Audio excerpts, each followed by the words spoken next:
তো বন্ধুরা, আপনারা কয়েকজন কমেন্ট করেছেন যে অবাঞ্ছিত ব্রাঞ্চগুলো যেগুলো আমরা কেটে বাদ দিই আর কি ড্রাগনের জমি থেকে, তো সেগুলোতে গাছ হবে কিনা, ফল হবে কিনা, সেটা নিয়ে আপনারা প্রশ্ন করেছেন। তো আমি মেহবুব ভাইয়ের কাছে জানবো যে এগুলোতে সঠিকভাবে গাছ হবে কিনা, ফল হবে কিনা, এই সম্বন্ধে একটু বলেন আপনি।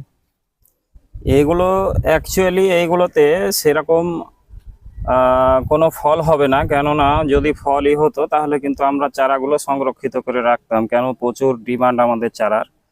আপনি এখানে লক্ষ্য করলে বুঝতে অনেক পড়ে আছে আর কি, পারবেন অনেক কি পরিমাণে পড়ে আছে। দেখুন, সব দিকে আপনি আশেপাশে দেখলেই বুঝতে পারবেন প্রচুর সংখ্যায় পড়ে আছে।